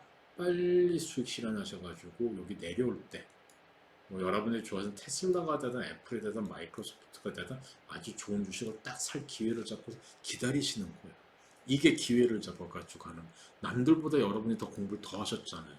저랑 기초과정 공부하셨잖아요. 그러시면은 내가 아는 게 다른 사람도 더 많으니까 기회를 더 잡을 수 있는 기회가 더 많은 거예요. 그거를 잡아야 돼요. 그게 주식시장에서 정말 돈 버는 지름길이라 이거예요. 뭐 여러분들이 하루에 뭐 투자해가지고 나 100불 벌어서 1000불 벌어서 그게 아니에요. 그거는 그냥 소소한 돈재미 버는 거. 이거는 제대로 돈 버는 재미예요. 제대로. 기간도 벌써 10년에 한 번, 10년에 한 번. 90년, 2000년, 2010년, 2020년, 10년에 한 번. 이 기회를 노렸다가요. 돈을 소소하게 벌다가 있다는 정말 전 재산 한번 쫙 넣는 거예요. 그게 주식 투자예요. 주식 투자가 도박같이 우린 배웠잖아요. 이거 이렇게 되면 예외가 없어. 예외인 케이스를 다 불러서 없어요. 논리적 투자가 이런 거예요. 데이터가 보니까 이렇게 돼 있어. 그러면 여러분들 흔들 때 언제 여기 와가지고 쫙 해가지고 뺐는데 올라갈 때 포모가 있어요. 그게 아니라 이 시간을 기다려야 돼요. 이 시간은 내가 얼마만큼 6에서 9개월이 될 수가 있다는 거예요. 그 스탑로스는 여기는 빨리 왔잖아요. 여기는 되게 빨리 온 거예요. 2019년 9월인데 2020년 2월이에요. 2006년 2월인데 2007년 7월이에요. 그리고서 2009년 3월까지. 굉장히 시장이 이렇게 우리한테서 인내심도 가지게 한다. 그래서 이 숫자를 잊지 마세요. 이게 마이너스가 됐다 한 달 뒤 아니에요. 다시 말씀드려요. 89년 3월인데 90년 7월 15개월 90년 10월 그러면은 거의 한 10개월 17개월 18 1년 반 4월 9월 5개월 2002년 7월 24일 요게 해가지고 다시 해가지고 2000년에 다시 온 데서 또 올라가는 거예요. 여기도 2006년 2월이라고 그러면은 1년 뒤 또 3년 뒤에 또 2009년 그러니까 요거를 20% 하라 47% 56% 하라 32% 하락이에요. 지수가 32% 하락이라고 하면 주수는 거의 7, 80%가 떨어진다 이겁니다. 이런 기회가 오는데 이런 기회를 잡으셔야 돼요. 아셨죠? 자, 그래서 이거는 뭐냐? 10의 2Y에서 일드 커브를 보고 사는 거다. 자, 이코노믹 인디케이터는 우리가 연준 쪽에 있어가지고 할 건데 얘는 숙제예요. 여러분들이 보면은 뭐 이게 발표돼 저게 발표돼 이게 발표돼 이러잖아요. 연준뿐만 아니라 채권뿐만 아니라 주식시장에 굉장히 지극히 영향을 미치는 숫자들입니다. 요거 22페이지부터 제가 다음 시간에 할게요. 그래서 보시면은 다른 게 아니라 하면은 페더럴 리저브 시스템이 뭘 세 가지를 원하고 그러니까 듀얼 맨데이트인데 경제 성장 그러니까 맥시멈 인플로이먼트냐 장기 금리냐 뭐 여기 이게 FOMC가 어떤 식으로 해가지고 연준에서 이거를 가고 그리고서 이제 레이시 어떤 차이가 있고 그리고서 이제 경기 부양처럼 뭐가 QE이고 뭐가 일드 커브 컨트롤이고 그리고서 QE 메커니즘 어느 식으로 가고 그리고서 이제 프로세스 메커니즘 어떻게 이제 가가지고 이 연준에서 어떻게 보기 때문에 우리 아까지 볼 수 있는 거거든요. 오늘 수고들 하셨습니다. 끝내겠습니다.